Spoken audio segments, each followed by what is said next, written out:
اور کہا یا رب مجھ کو اور میرے ماں باپ کو معاف کر گناہ سے۔ تب حضرت ابراہیم علیہ السلام نے اللہ تعالیٰ سے مانگا جب اسے کچھ ملا، اور ہمارے رسول اکرم صلی اللہ علیہ وآلہ وسلم کو بن مانگے اللہ رب تعالیٰ نے سب کچھ عنایت کیا تھا۔ اور آپ علیہ السلام کی شان میں اللہ تعالیٰ نے فرمایا، کہا رب تعالیٰ نے میں نے سب کچھ بخشا اے محمد صلی اللہ علیہ وآلہ وسلم، جو کہ تم سے پہلے ہوا اور جو کچھ پیچھے ہوا۔ پس حضرت آدم علیہ السلام کو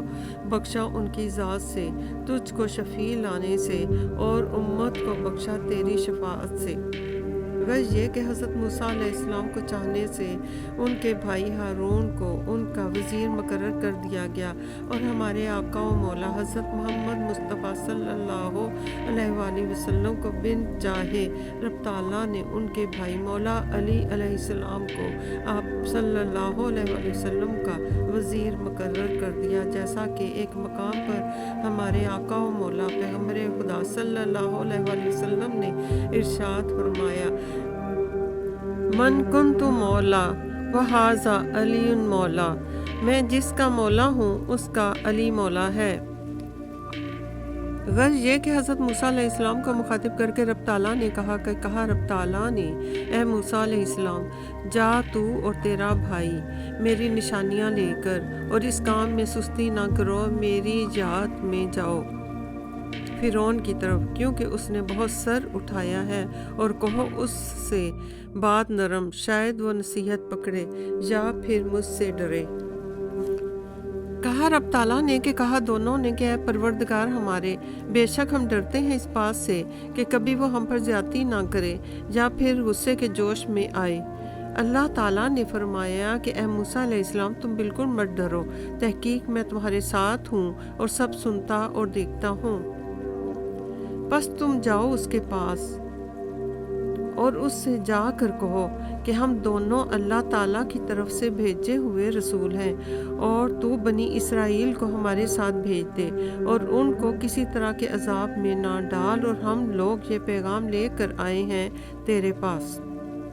اور ہم دونوں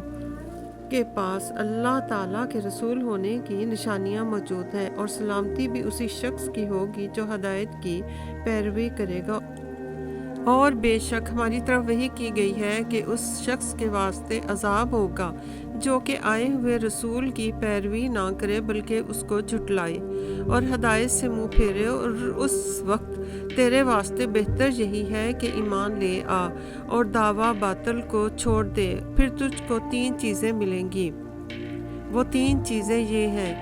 نمبر 1 جوانی، اور دوسری بادشاہی مشرق سے مغرب تک، اور تیسری چیز یہ ہے کہ تیری عمر بھی دراز کر دی جائے گی تاکہ تو بہت عرصہ تک دنیا میں بادشاہی کرے۔ اللہ تعالیٰ نے حضرت موسیٰ علیہ السلام کو اپنا رسول بنا کر تمام علم و حکمت کی باتیں اس میدان مقدس میں جو کہ کوہ طور پر تھا سکھائیں۔ پھر آپ علیہ السلام کو حکم دیا کہ اب تم مصر میں جاؤ اور فرعون کو ہدایت کی دعوت دو۔ یہ تمام ہدایات پا کر اللہ تعالیٰ کی حضرت موسیٰ علیہ السلام فوراً ہی واپس اسی جگہ پر آ گئے کہ جہاں پر آپ علیہ السلام نے اپنی بیوی صفورہ کو چھوڑا تھا۔ آ کر دیکھا کہ آپ علیہ السلام کے ہاں بیٹے کی ولادت ہو چکی ہے، اور آپ علیہ السلام کی بیوی کی خدمت میں رب تعالیٰ نے حوران بہشت مقرر فرما رکھی ہیں، اور بھیڑیے اور شیر آپ علیہ السلام کی بکریوں کی پاسبانی کر رہے تھے۔ پھر حضرت موسیٰ علیہ السلام پر تمام احوال نبوت جو من جانب اللہ عنایت ہوا تھا، اور جو گفتگو رب تعالیٰ سے کوہ طور پر ہوئی تھی، اور جو حکم اللہ تعالیٰ کا فرعون کے پاس جانے کا ہوا تھا، سب کچھ آپ علیہ السلام نے اپنی بیوی صفورہ کے گوش گزار کیا۔ صفورہ نے جب یہ سب باتیں سنی تو موسیٰ علیہ السلام سے بولی کہ آپ علیہ السلام فوراً واپس جائیں اور خدا کے حکم میں دیر مت کریں، اور جلدی سے جلد جا کر اپنے رب کے حکم کو بجا لائیں۔ یہ سنتے ہی حضرت موسیٰ علیہ السلام نے اپنا تمام سامان، اسباب، مویشی صفورہ کے پاس چھوڑے اور اپنا عصا ہاتھ میں لے کر خدا کو یاد کرتے ہوئے مصر کی طرف روانہ ہو گئے۔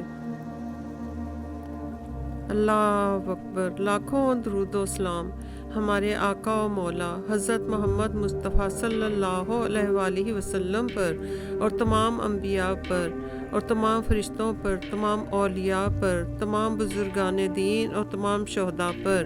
اللہ اکبر۔ ربنا آتنا فی الدنیا حسنۃ وفی الآخرۃ